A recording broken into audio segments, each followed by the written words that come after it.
the first question was on Taiwan. Second question, what happens if Trump comes back? Okay.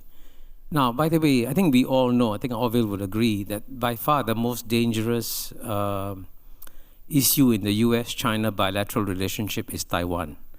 If there's one thing that could cause a war between the United States and China, it is Taiwan. And I think you all know that from the Chinese point of view, Taiwan is the last living symbol of the century of humiliation, because Taiwan, as you know, was first separated from China after China lost the Sino-Japanese War in 1895.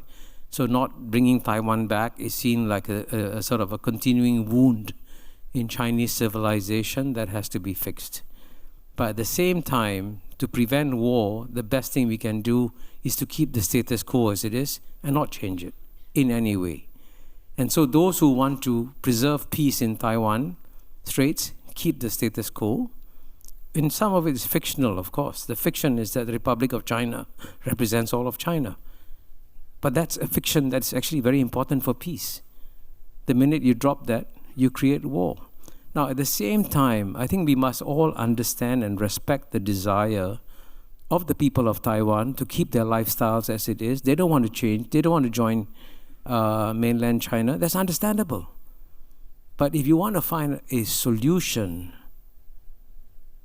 that accommodates both the desire of the Taiwanese people to keep the way of life they're used to without any change whatsoever, without any fear, without any different, and to also prevent a war, it can be done.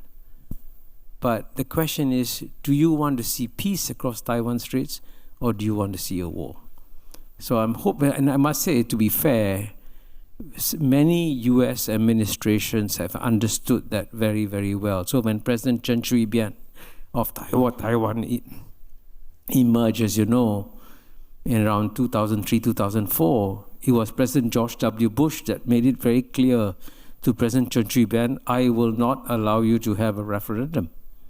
That was a very wise decision made by the President of the United States. So the U.S. government understands the sensitivity of this issue. So that's got to be very carefully managed. Now, in the case of what happens when Trump comes back, I think... If Trump comes back. Huh? If Trump comes back. Oh, if. We're not being predictive. Please delete that from the record. No, I'm sorry. No. By the way, let me be very blunt, very direct. I would say most countries in the world would be happier if President Joe Biden's elected. Let me be very clear about that.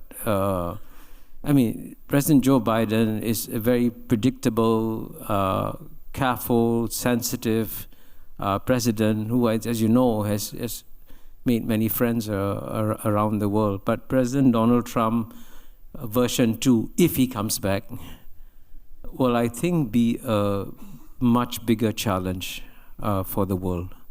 Much, much bigger challenge for the world. And that's why, actually, in some ways, if the United States could focus a bit more on its own internal challenges, as I say in chapter 7 of my book, As China Won, if the United States could become less of a plutocracy and create a society where the bottom 50%, who have seen a stagnation in their standard of living for 30 years, if you can improve their standard of living, give them a sense of hope, then they won't vote for Donald Trump. So from the point of view of the rest of the world, we want to see a strong, vibrant United States where the people are happy and they elect a happy president.